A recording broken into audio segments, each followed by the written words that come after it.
2장 거울 너머로. 다음날 아침 일어나 아내와 아버지와 함께 아침 식사를 하러 갔을 때 아버지는 그날 오전 11시에 샴페인에 있는 칼 클리닉의 치료사를 만나러 가자는 이메일을 빌 그린어프에게서 받았다고 말씀하셨습니다. 전날 저녁에 대화를 나눈 후 갑자기 이 이메일을 받은 것이 아버지에게 전혀 이상하게 느껴지지 않았습니다. 아버지는 베기, 제가 정신적으로 문제가 있다고 가정하고 계셨기 때문에 빌이 그런 제안을 한 것은 전적으로 당연한 일이었습니다. 빌은 이 모든 과정이 수상하다는 것을 알고 있었지만 불안한 사실을 무시하고 안심할 수 있는 절차에 충실하기로 결정했던 것 같습니다. 당시에는 그런 사고가 널리 퍼져 있었습니다. 저는 아버지와 함께 칼 클리닉에 가서 여러 가지 서류를 작성하고 신경심리학 및 심리학과의 대기실에 앉았습니다. 약 20분 후 호출을 받고 신경심리학자인 조셉 알퍼 박사를 만났습니다. 알퍼 박사와 아버지, 그리고 제가 함께한 30분간의 면담은 제가 경험한 가장 이상한 면담 중 하나였습니다. 조셉 알퍼는 대머리에 덥수룩한 갈색 머리, 금색 안경 뒤에 작고 강렬한 눈매를 가진 다소 작은 체격의 소유자였습니다. 그는 다소 유머러스한 스타일의 내레이션을 구사했으며 그의 연설에는 아이러니와 유머가 끊임없이 섞여 있었습니다. 그는 중서부 시골에서 눈에 띄는 브루클린 억양을 사용했는데 이 억양은 그를 눈에 띄게 만들었습니다. 알퍼는 저에게 아무런 질문도 하지 않고 이야기를 시작했습니다. 그는 세션 내내 저에게서 무언가를 배우려고 노력하지 않았습니다. 오히려 그는 최대한 공감하고 정중한 태도로 저에게 법을 설명해 주었습니다. 그는 당신은 뇌의 실행기능 장애로 인한 정신질환을 앓고 있습니다. 그 실패의 원인은 뇌종양과 1999년 수술이었습니다. 이러한 상태로 인해 사회적 공감 능력이 저하되고 다른 사람들과 함께 일하거나 조직에서 상호작용하는 데 어려움을 겪고 있습니다. 대학은 귀하를 걱정하고 있으며 귀하의 빠른 회복을 위해 적절한 치료를 받도록 하고자 합니다. 이러한 결핍은 다른 사람들과의 관계에 깊은 영향을 미쳐 엄청난 오해를 불러일으켰습니다. 즉시 한 학기 또는 1년의 병가를 사용할 것을 권고합니다. 내레이션의 수단이 놀라웠습니다. 알퍼의 시선은 제가 아닌 아버지에게 집중되어 있었습니다. 가끔 제 쪽을 쳐다보기는 했지만 마치 기 루틴은 우리가 해야 할 일이야 라고 말하는 것처럼 103. 유머러스한 표정을 짓고 있었습니다. 아버지가 저에게 보내는 시각적 신호가 너무 노골적이어서 아버지가 눈치챘을 거라고 생각했습니다. 하지만 아버지는 신경심리학자가 자신의 노트를 낭독하는 것으로 구성된 면담에서 환자에게 문제가 무엇인지 확인하기 위한 질문이 하나도 포함되지 않았다는 사실에 전혀 동요하지 않는 듯 했습니다. 하지만 아버지는 회복할 수 없는 집단 정신병 상태에 들어갔고 당시 교육을 받은 다른 많은 미국인들과 그 상태를 공유했습니다. 그러자 아버지와 알퍼의 대화는 브루클린으로 바뀌었습니다. 두 분은 같은 동네 출신이었기 때문에 브루클린의 옛 모습, 특히 맨해튼 비치와 쉽스 헤드베이에 대한 추억을 회상할 수 있었습니다. 두 사람의 관계는 매우 돈독했고 우리가 떠날 때 아버지는 알퍼 박사에 대해 매우 긍정적인 인상을 받았고 그의 모든 말을 신뢰하는 것 같았습니다. 면접에서 몇 가지 주목할 만한 점이 있었습니다. 첫째, 초기 심리 평가에 아버지를 함께 초청한 것은 매우 이례적인 일이었습니다. 2. 모든 과정은 아버지를 중요하게 느끼도록 하기 위한 쇼였고 아버지는 완전히 속아 넘어가셨죠. 의학적 평가는 전혀 포함되지 않았습니다. 알퍼는 과학적으로 확인되지 않은 저와 다른 교수진과의 상호작용에 대한 소문과 루머가 적힌 준비된 종이를 읽어 내려갔습니다. 어떤 테스트도 질문도 무슨 일이 있었는지 확인하려는 노력도 없었습니다. 모든 것이 제 정신질환에서 비롯되었다는 결론이 바로 내려졌습니다. 사실 정신질환은 종양으로 인한 것으로 추정되지만 이후 3년 동안 치료를 받는 동안 MRI를 찍거나 다른 표준 검사를 한 번도 하지 않았습니다.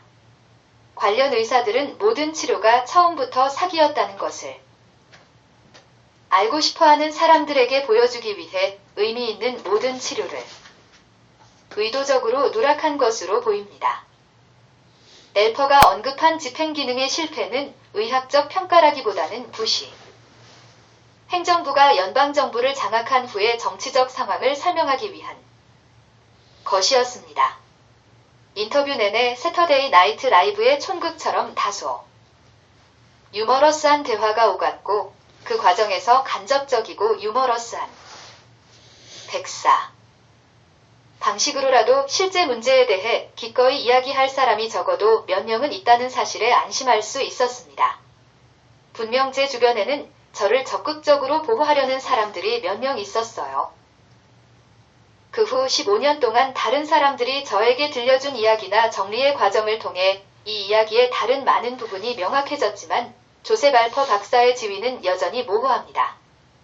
처음에는 그가 사람을 평가하기 위해 CIA에 고용된 전문 심리학자라고 생각했고 아마도 전년도부터 저를 관찰하던 팀의 일원이었을지도 모른다고 생각했습니다. 어쨌든 CIA에는 그런 사람들이 많이 고용되어 있고 나중에 그들 중 몇 명을 만날 기회가 있었으니까요.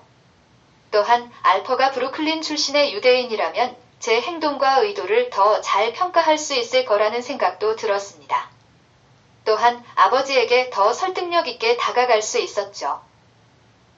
게다가 알퍼는 의사나 극도로 높은 수준의 허가를 받지 않은 사람에게는 일반적으로 제공되지 않는 극도로 민감한 정보에 접근하는 경우가 여러 번 있었습니다. 저는 그가 회의 전날 급하게 그곳에 배치된 것이 아닌가 하는 생각이 들었습니다. 그가 제가 제3자와 주고받은 이메일을 충분히 알고 있다는 것을 암시하는 몇 가지 발언을 했던 것이 기억납니다. 심지어는 자신이 알 수도 없는 사건을 언급하는 농담을 하기도 했습니다. 물론 알퍼가 아니라 다른 사람이 제 메일을 읽고 알퍼에게 보고했을 가능성도 있지만 확신할 수는 없었습니다. 어쨌든 우리 대화에는 상상할 수 있는 가장 민감한 문제들이 포함되어 있었고 그는 그 모든 것을 지켜보고 있었습니다. 하지만 그때도 저에게는 어떤 허가도 없었고 대화가 진지해졌을 때 아무도 저에게 방을 나가달라고 요청하지 않았습니다. 그는 또한 심리학 외교관이라고 적힌 명함도 가지고 있었는데 이는 정치와의 관계를 암시하는 여러 가지 유머러스한 디테일 중 하나였습니다. 그런 농담은 알퍼가 지어낸 것이 아닙니다. 저와 저를 관찰하는 사람들 사이의 농담은 몇 년 동안 계속되었고 저는 그림을 그리거나 함축된 의미를 담은 사진을 찍어 알퍼나 다른 사람들에게 댓글로 보내곤 했습니다. 저는 제 정신을 유지하기 위해 글과 게시물의 오락적 가치를 과소평가하지 않았습니다. 105. 나중에 저는 알퍼가 실제로는 칼이나 다른 병원에서 근무하던 의사였는데 이 일을 맡게 되어 정식 준비 없이 이 복잡하고 어려운 일을 맡게 된 것은 아닌지 궁금해졌습니다. 2012년에 일리노이 대학교를 방문했을 때 그곳에서 근무하고 있던 알퍼와 커피 한 잔을 마신 적이 있습니다. 만약 그가 임시 임무를 맡은 CIA 요원이었다면 몇 년 후에 이직할 방법을 찾았을 것입니다. 저는 2012년 일리노이 대학교와 한국 기관 간의 과학 분야 협력을 논의하기 위해 이틀간 샴페인을 방문했습니다. 노스 캠퍼스에서 알퍼 총장을 만나 커피 한 잔을 마셨죠. 그는 여전히 제 연구에 관심을 갖고 있었고 더딘 진척을 걱정하고 있었습니다. 그 후 둘은 친한 친구 사이로 발전했고 저는 그에게 꾸준히 이메일을 보냈지만 비공식적으로 만난 적은 한 번도 없었습니다. 3번이나 커피를 마시러 만났지만 비공식적이지 않나요? 때때로 그는 가혹하거나 심지어 약간 잔인한 행동을 취했습니다. 하지만 저는 항상 그가 단지 명령을 따르는 것일 뿐 그 과정에 개인적인 감정은 없다고 느꼈습니다. 제가 술 한잔하러 가자고 했을 때 그는 그러고 싶어요 라고 말하긴 했죠. 제 경험상 우연히 저와 마주쳤다는 이유로 극도로 민감한 사안에 일시적으로 관여하게 된 다른 많은 일반인들도 있었습니다. 오히려 팀은 매우 민감한 작업에 수많은 사람이 참여하게 된 것을 기뻐하며 의도적으로 엉성해 보였습니다. 따라서 알퍼가 우연히 그곳에 있었던 사람일 가능성도 없지는 않지만 그것은 엄청난 우연이었을 것입니다. 2001년 2월 알퍼와의 만남으로 돌아갑니다. 우리는 병원에서 나오는 길에 약국에서 약을 좀 샀습니다. 그 무렵 저는 제가 살지 죽을지 아니면 정신병원으로 보내질지 모르는 불확실한 상황에서 불안감이 커져서 빨리 약을 먹고 싶었습니다. 저는 점점 더 불안해졌습니다. 약국에 도착하자마자 약을 먹고 승은이와 아버지, 제임이 함께 도착한 새어머니와 함께 차를 타고 아파트로 돌아왔습니다. 집으로 돌아오는 동안 저는 더욱 불안해졌고 심지어 약간의 편집증까지 생겼습니다. 현관문에 들어서자마자 저는 식탁에 앉아 물 한 잔을 따라 마셨습니다. 그리고 바로 알약 2알을 삼켰습니다. 3분 후 저는 아주 이상한 느낌을 받았습니다. 마치 제 뇌에서 갑자기 무언가가 바뀐 것. 106. 같은 느낌이 들었습니다. 약이 서서히 효과를 발휘하는 것이 아니라 그동안 느꼈던 불안감이 갑자기 해소되는 느낌이었습니다. 정신이 완전히 맑아졌고 긴장감이나 편집증의 흔적은 전혀 없었습니다. 나중에 저도 모르게 약을 먹었고 그 약의 방향 감각 상실 효과를 막기 위해 이 신약을 투여받았으며 이 약이 제 정신질환을 치료하는 데 도움이 되었다고 가족을 설득하기 위해 이 약을 투여받았다는 결론에 도달했습니다. 저는 아버지께 무슨 일이 있었는지 물었고 아버지는 병원에 갔던 일에 대해 조금 설명해 주셨습니다. 저는 제가 모든 것을 다 꾸며낸 것 같았고 일종의 편집증적 상태에 빠져 있었다고 느꼈습니다. 저는 가족들에게 저에게 일어난 일을 말하기 시작했습니다. 제가 감시를 받고 있다는 사실, 정부가 저를 죽이려 했다는 사실, 부정선거 이후 미국에서 쿠데타가 일어났다는 사실, 그리고 저를 처리하기 위해 파견된 정부 요원인 알퍼 박사를 만났다는 사실을요. 가족들은 이 모든 것이 사실이 아니라고 저를 안심시켰습니다. 어깨에서 엄청난 무게가 벗겨진 것 같은 기분이 들었습니다. 마침 일리노이주 엘진에 있었지만 다음 날에야 도착할 예정이었던 동생 마이클이 그 순간 저에게 전화를 걸어왔습니다. 저는 일리노이 대학에서의 문제에 대해 형에게 말했던 모든 것이 거대한 망상의 일부였으며 형을 괴롭혀서 미안하다고 열정적으로 말했습니다. 마이클은 분명히 어떤 사건이 일어났는데 제가 모든 것을 상상했다고 말하는 것이 말이 되지 않았기 때문에 약간 혼란스러워했습니다. 대화가 끝난 후 저는 약간 혼란스러웠습니다. 이야기의 일부가 사실인 것 같았기 때문입니다. 부모님께 현대 정치에 대해 몇 가지 질문을 더 드렸고 제가 기억하는 정치적 사건들이 편집증적인 환상이 아니라 사실이라는 것을 알게 되었습니다. 제 가족은 미국의 정치적 위기에 대해 깊이 부정하고 있다는 것이 점점 더 분명해졌습니다. 저는 정신병적 망상에서 회복된 것이 아니라 제 가정이 본질적으로 정확했다는 것을 깨달았습니다. 이메일을 확인한 결과 모든 이야기가 정확하다는 것을 금방 알 수 있었습니다. 제가 107 기억하는 은밀한 살해, 협박과 기타 괴롭힘이 담긴 이메일은 모두 존재했습니다. 병에서 깨어난 그 순간은 저를 불안하고 편집증적으로 만드는 약을 투여한 후 그 약에 대항하는 약을 투여한 결과였습니다. 그것은 창조된 사건이었고 저는 그 정교함에 감탄했습니다.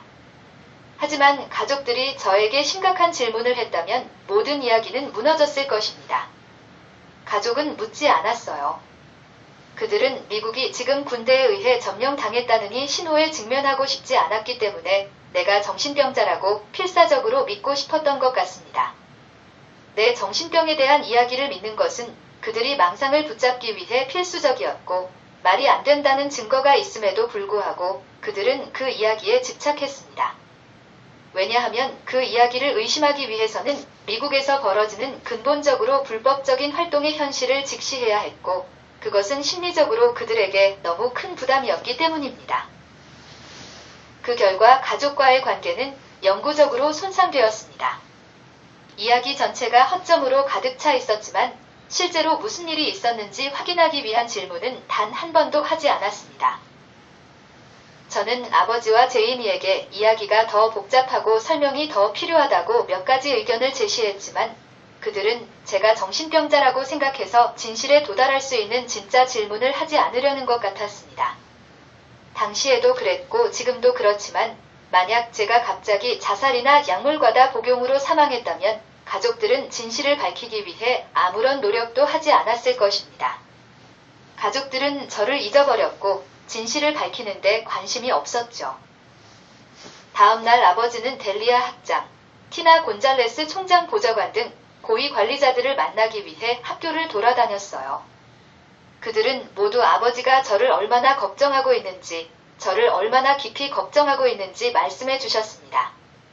하지만 사실 그 누구도 문제가 불거진 이후 저를 만난 적이 없었고 저는 부학장 외에는 누구와도 이 문제를 논의하려 하지 않았습니다. 그 당시에는 별다른 감흥이 없었지만 나중에야 대부분의 사람들이 저와 접촉하지 말라는 기밀 통보를 받았다는 사실을 알게 되었습니다. 108. 아버지가 이 모든 이야기에 대해 의구심이 든다고 말씀하신 순간이 몇 번 있었고 아버지는 자신이 듣고 있는 이야기에 확신이 없으신 것 같았습니다. 게다가 딘 델리아를 만나고 나서 이 딘 델리아는 당신의 열렬한 팬이에요 라고 말씀하셨죠. 하지만 제가 가능한 한 빨리 그를 만나고 싶다고 제안하자 아버지는 그건 좋은 생각이 아닐지도 모른다. 내가 이메일에서 그에 대해 쓴 몇 가지 글을 봤거든 라고 말씀하셨죠. 어느 정도는 제가 이 모든 문제를 상상했다고 믿지 않으시는 것 같았습니다. 그는 심각한 문제가 있다는 것을 이해했습니다. 하지만 그는 무엇이 진짜이고 무엇이 상상인지 알아내려고 노력하지 않았습니다. 사실 그는 저에게서 무언가를 배우려는 진지한 시도를 거의 하지 않았습니다. 아버지가 처음부터 모든 상황을 이해하고 저를 돕기 위해 이런 행동을 하셨을 수도 있지만 도와주려는 계획의 증거를 많이 보지 못했습니다. 아버지는 제 삶에서 자신이 얼마나 중요한 존재가 되었는지에 더 기뻐하는 것 같았고 제 상태에는 전혀 관심이 없었습니다. 다음 날 제 동생 마이클이 엘진, 지명이 중요한가요? 조금 난해하긴 하지만 애서 저를 찾아왔어요. 그 무렵 저는 부모님께 제 사건에 대해 이야기하는데 너무 지쳐 있었어요. 또한 당시의 위험성이 매우 높다는 것을 알고 있었기 때문에 형과 진지한 대화를 나누지 않기로 결정했습니다. 더 정확하게는 아버지가 질문을 하실 때까지 기다리기로 결정했습니다. 그는 저에 대한 모순적인 이야기를 많이 들었지만 하루 종일 저에게 어떤 질문도 하지 않았습니다. 저는 동생이 전혀 관심을 보이지 않는 것에 다소 놀랐고 동생이 우스꽝스러운 이야기를 완전히 믿지 않고 단순히 진실을 아는 불편함을 피하고 싶어서 더 깊은 차원에서 은폐하기로 결정한 것은 아닌지 의심스러웠습니다. 하지만 그가 진짜 질문을 던진 순간이 있었습니다. 부세이 에비뉴에 있는 우리 아파트 앞 계단에 앉아 있는데 그가 무슨 일이 있었는지 말해줘요 라고 말했습니다. 저는 뭘 알고 싶으세요? 라고 대답했습니다. 그는 살해 협박이 진짜였나요? 라고 물었습니다. 저는 됐고 네 라고 대답했습니다. 그러자 그는 그런 일이 발생하면 그냥 경찰에 신고하면 될 것 같다고 말했습니다. 저는 답장을 하지 않았습니다. 그 시점에서 대답할 수도 있었지만 제가 살해 협박을 받았다고 말하면서 명확한 설명을 하지 않았다는 사실 자체가 매우 심각한 상황임을 암시하는 것이어서 그가 다시 이 문제에 대해 물어볼 필요성을 느낄 것이라고 생각했습니다. 제가 완전히 틀렸습니다. 마이클은 그 후 20년 동안 더 이상 질문하지 않았습니다. 그는 제 정신건강이 어떤지 묻지도 않았고 그날 또는 그 전날과 그 다음 날에 무슨 일이 있었는지 묻지도 않았습니다. 2006년이 되어서야 제가 무슨 일이 있었는지 이야기해 달라고 고집을 부리기 전까지 그는 저와 어떤 이야기도 나누지 않았습니다. 마이클은 제 말을 들었지만 아무런 대답도 하지 않았습니다. 나중에 제가 그 이야기를 자세히 설명하는 편지를 썼을 때도 그는 답장을 보내지 않았습니다. 다음 날 저는 칼 클리닉에 가서 알퍼 박사를 만나 향후 치료에 대해 상의했습니다. 그곳에 도착하자마자 2005년 1월까지 그리고 그 이후에도 가끔씩 4년 동안 제가 겪게 될 저급한 괴롭힘의 첫 사례를 보았습니다. 주차장에서 내려가는 길을 따라 칼 클리닉에는 자살, 실종아동, 정신질환 등에 관한 무서운 문구가 적힌 포스터가 눈에 잘 띄는 곳에 부착되어 저를 위협하는 역할을 하고 있었습니다. 또한 트렌치코트를 입은 한 무리의 남성들이 무장한 듯 위협적으로 보이는 복장을 하고 로비 엘리베이터 앞에 서 있었습니다. 저는 그들에게 웃으며 지나가려고 했어요. 하지만 알퍼 박사의 사무실에 도착했을 때 직원들은 매우 친절했습니다. 10분 정도 기다린 후 알퍼 박사가 저를 만났고 우리는 오랫동안 이야기를 나눴습니다. 알퍼 박사는 제 건강에 대해 조금도 관심이 없었습니다. 상황으로 인한 스트레스가 심했고 몰래 투여한 약 때문에 몸이 많이 지쳐 있었기 때문에 그가 그렇게 해주길 바랐습니다. 하지만 저를 지지하는 사람들은 많았지만 아무도 이 사건을 도와줄 수 없다는 것을 알게 되었습니다. 알퍼는 제가 실행기능제 결함이 있다고 다시 설명했습니다. 그런 다음 그는 친절한 미소를 지으며 당신이 정신질환을 앓고 있다는 110 것을 증명하는 이 서류에 서명하기로 합의했습니다. 1년 동안 의료 휴가를 받으신 후 다시 경력을 회복하실 수 있습니다. 저는 그냥 미안하다고 하면 안 되나요? 라고 대답했습니다. 그는 눈을 반짝이며 사형 선고에는 미안하다는 말이 통하지 않는다고 설명했습니다. 알퍼는 상황에 대한 놀라운 통찰력과 유머 감각을 가지고 있었고 저는 그 점을 높이 평가하게 되었습니다. 저는 그를 전적으로 신뢰하지는 않았지만 그가 시키는 일은 무엇이든 할 것이라고 생각했기 때문에 그가 매우 통찰력이 있고 신중한 경청자이며 저를 인간적으로 좋아한다고 생각했습니다. 또한 그가 매우 높은 수준의 정보에 정통하다는 것도 분명해졌습니다. 그는 이어서 플로리다는 원래 작동해야 하는 방식과 실제 작동하는 방식이 있습니다. 라고 말했습니다. 그는 플로리다에서 재검표가 중단된 것을 언급하고 있었습니다. 저는 정신질환자임을 증명하는 서류에 서명하지 않을 수 있는 타협점이 있는지 다시 물었습니다. 저는 제 기록에 정신질환과 관련된 내용이 포함되는 것을 피하고 싶습니다. 당신을 탓하지 않아요. 그는 유머러스한 어조로 말했습니다. 보세요. 그는 어떤 상황에서 문제가 될 수 있을까요? 라고 물었습니다. 글쎄요. 저는 상원의원에 출마하고 싶으면 어떻게 하죠? 라고 대답했습니다. 이 말은 분명히 알퍼의 관심을 끌었습니다. 그는 저를 강렬하고 흥미롭게 바라보더니 진심이에요. 라고 물었습니다. 꼭 상원의원 그 자체가 아니라 그런 직책이어야 합니다. 111